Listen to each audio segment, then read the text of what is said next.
Hello friends, ನಾವಿವತ್ತು ಲಸ ಅನ್ನುವಂತ ಪಾಠದ ಲೆಕ್ಕಗಳನ್ನ ಬಿಡಿಸ್ತಾ ಇದ್ದೀವಿ.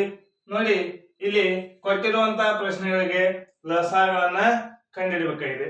ಹಾಗಾದ್ರೆ ಲಸ ಅಂದ್ರೇನು? ಲಘುತ್ತಮ ಸಾಮಾನ್ಯ ಅಪವರ್ತ್ಯ. ನೋಡಿ, ಲಸ ಅಂದ್ರೇನು? ಲಘುತ್ತಮ ಸಾಮಾನ್ಯ ಅಪವರ್ತ್ಯ. ನೋಡಿ, ಈ ಲಸಾಗೆ ಇಂಗ್ಲಿಷ್ ನಲ್ಲಿ ಏನಂತಾರೆ ಅಂದ್ರೆ LCM. ಏನು LCM ಅಂತೇಳಿ ಕರಿತೀವಿ. ಹಾಗಾದ್ರೆ LCM ಅಂದ್ರೆ ಏನಂದ್ರೆ list common multiple. List common multiple ಅಂತೇಳಿ ಕರಿತಾ ಇದ್ದೀವಿ. ಹಾಗಾದ್ರೆ ಇಲ್ಲಿ ಕೊಟ್ಟಂತ ಪ್ರಶ್ನೆಗಳಿಗೆ ನಾವು ಏನ್ ಮಾಡ್ಬೇಕಾಗಿದೆ? ಲಸವನ್ನು ಕಂಡುಹಿಡಿಯಬೇಕಾಗಿದೆ. ಹೌದಾ? ಯಾವ ರೀತಿಯಾಗಿ ಅಂದ್ರೆ ಇವತ್ತಿನ ಈ ಲೆಕ್ಕಗಳಿಗೆ ಈ ಲಸವನ್ನು ಅಪವರ್ತ್ಯಗಳ ವಿಧಾನ. ಅಪವರ್ತ್ಯಗಳ ಅಂದ್ರೆ ಅಪವರ್ತ್ಯಗಳನ್ನು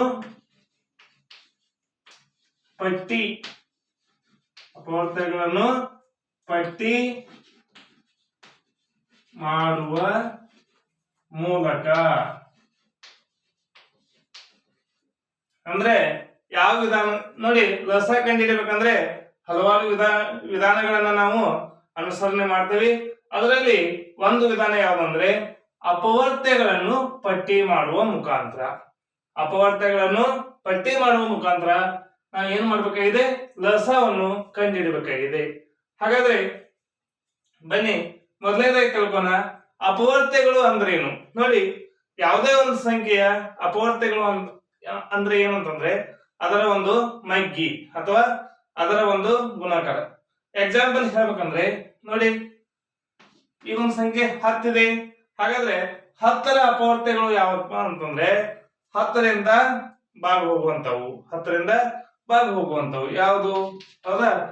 10, 20, 30, 40, 50. ಹೌದಾ? ಹೀಗೆ ಅಂದ್ರೆ ಇವೆಲ್ಲ ಏನಾಗ್ತಾ ಇದಾವೆ? 10ರ ಅಪವರ್ತ್ಯಗಳು. ಇವೆಲ್ಲ ಏನಾಗ್ತಾ ಇದಾವೆ? 10ರ ಅಪವರ್ತ್ಯಗಳು ಆಗ್ತಾ ಇದಾವೆ. ಅದೇ ರೀತಿಯಲ್ಲಿ ಬೇರೆ ಸಂಖ್ಯೆ, ಯಾವುದೇ ಸಂಖ್ಯೆ ಒಂದು ಅಪವರ್ತ್ಯ ಅಂತ ತಗೊಂಡಾಗ ನಾವು ಅದನ್ನ ಏನಂತ ಹೇಳ್ಬೋದು? ಅದರ ಒಂದು ಮಗ್ಗಿ ಅಂತೇಳಿ ಹೇಳ್ಬೋದು. 7ರ ಅಪವರ್ತ್ಯ ಅಂದಾಗ 7, 14, 21, 28, 35, 70 ಈ ರೀತಿಯಾಗಿ ಬರ್ತಾ ಇದ್ದಾವೆ. ಇವುಗಳಿಗೆ ನಾವೇನಂತ ಇದ್ದೀವಿ? ಇವು ಈ ಸಂಖ್ಯೆಯ ಅಪವರ್ತ್ಯಗಳು. ಹಾಗಾದ್ರೆ ಇವು 7ರ ಅಪವರ್ತ್ಯಗಳು, ಇವು 10ರ ಅಪವರ್ತ್ಯಗಳು ಅಂತೇಳಿ ಕರಿತಿದ್ದೀವಿ. ನೋಡಿ, ಅಪವರ್ತ್ಯಗಳು ಅಂತೇಳಿ ಏನಂದ್ರೆ ನಾವು ತಿಳ್ಕೊಂಡ್ವಿ. ಇದರ ಮುಖಾಂತರ ನಾವೀಗ ಏನ್ ಮಾಡ್ಬೇಕಾಗಿದೆ?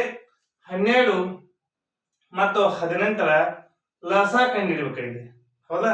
12 ಮತ್ತು 18ರ ಲಸ ಕಂಡುಹಿಡಬೇಕಾಗಿದೆ. ಹಾಗಾದ್ರೆ ಮೊದಲನೇದಾಗಿ ನಾವು ಏನ್ ಮಾಡ್ಕೋಬೇಕು? ಈ ಒಂದು 12ರ ಅಪವರ್ತ್ಯಗಳನ್ನ ಪಟ್ಟಿ ಮಾಡ್ಕೋಬೇಕು. ನೋಡಿ, 12, 12 24, 12 36, 12 48. ಎಷ್ಟು ಬೇಕಾದಷ್ಟು ಮಾಡ್ಕೋಬಹುದು. ನಮ್ಗೆ ಇಲ್ಲಿ ಏನ್ ಬೇಕು? ಇಷ್ಟೇ ಸಾಕು. ಹೌದಾ? ನೆಕ್ಸ್ಟ್ ನೋಡಿ, 18 ಇದೆ.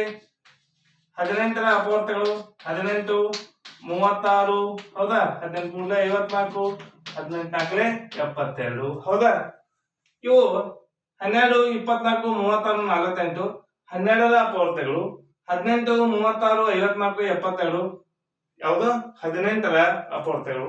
ಹಾಗಾದ್ರೆ ಇವುಗಳಲ್ಲಿ ನಾವ್ ಏನ್ ಮಾಡ್ಕೋಬೇಕು? ಮೊದಲನೇದಾಗಿ ಸಾಮಾನ್ಯ ಅಪವರ್ತನಗಳನ್ನ ಪಟ್ಟಿ ಮಾಡ್ಕೋಬೇಕು. ಸಾಮಾನ್ಯ ಅಂದ್ರೆ ಎರಡು ಕಡೆ ಕಾಮನ್ ಇರಬೇಕು. ನೋಡಿ, ಇಲ್ಲಿಯೂ 36 ಇದೆ, ಇಲ್ಲಿಯೂ 36 ಇದೆ. ಹೌದಾ? ಇಲ್ಲಿಯೂ 36 ಇದೆ, ಇಲ್ಲಿಯೂ 36 ಇದೆ. ಹಾಗಾದ್ರೆ ಸಾಮಾನ್ಯ ಅಪವರ್ತ್ಯ. ನೋಡಿ, ಸಾಮಾನ್ಯ ಅಪವರ್ತ್ಯ ಅಂದ್ರೆ ಎರಡು ಕಡೆ ಇರುವಂತದ್ದು ಯಾವುದು? 36. ಹೌದಾ? ಹಾಗಾದ್ರೆ ಎರಡು ಕಡೆ ಇರುವಂತದ್ದು ಯಾವುದು? 36.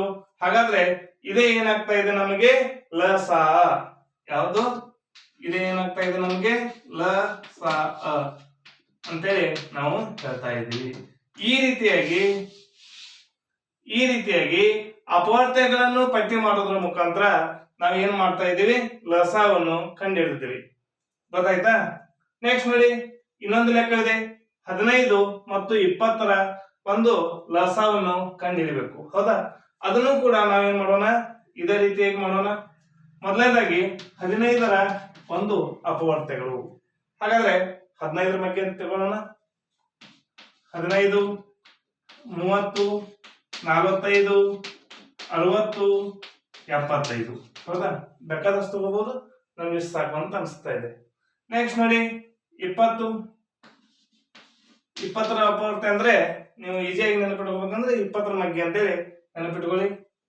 20, 40, 60, 80, ಆಮೇಲೆ 100 ಅಂತೇಳಿ ಬರೀಬಹುದು. ಹೌದಾ? ಈಗ ನೋಡಿ ಇವೆರಡರಲ್ಲೂ ಏನು ಸಾಮಾನ್ಯವಾಗಿದೆ? ಇಲ್ಲಿಯೂ 60 ಇದೆ, ಇಲ್ಲಿಯೂ ಕೂಡ 60 ಇದೆ. ಹೌದಾ? ಮತ್ತೆ ಯಾವುದೇ ಇಲ್ಲಿ ಸಾಮಾನ್ಯ ಬಂದಿಲ್ಲ. ಹಾಗಾದ್ರೆ ಸಾಮಾನ್ಯ ಅಪವರ್ತ್ಯ ಯಾವುದು? 60 ಆಗ್ತಾ ಇದೆ. 60 ಆಗ್ತಾ ಇದೆ. ಈಗ ನಾವೇನ್ ಹೇಳ್ತಾ ಇದ್ದೀವಿ? ಇದನ್ನೇ ನಾವೇನಂತ ಹೇಳ್ತಾನೆ? ಲಸ. ಇದನ್ನೇ ನಾವೇನಂತ ಹೇಳೋಣ? ಲಸ. ಲಘುತ್ತಮ ಸಾಮಾನ್ಯ ಅಪವರ್ತ್ಯ ಎಷ್ಟು? 60. ಯಾವುದರದ್ದು? 15 ಮತ್ತು 20ರ ಲಸ ಎಷ್ಟಾಯ್ತು? 60 ಆಯ್ತು. ಹೌದಾ? 12 ಮತ್ತು 18ರ ಲಸ ಎಷ್ಟಾಯ್ತು? 36. ಈ ರೀತಿಯಾಗಿ ನಾವು ಲಸವನ್ನು ಕಂಡುಹಿಡಿಯಬಹುದು. ಈ ವಿಡಿಯೋ ನಿಮ್ಗೆ ಇಷ್ಟ ಆದ್ರೆ ಲೈಕ್ ಮಾಡಿ, ಶೇರ್ ಮಾಡಿ, ಸಬ್ಸ್ಕ್ರೈಬ್ ಆಗಿರಿ. ಹೀಗೆ ನಮಗೆ ಪ್ರೋತ್ಸಾಹವನ್ನು ನೀಡ್ತಾ ಇರಿ. Thank you.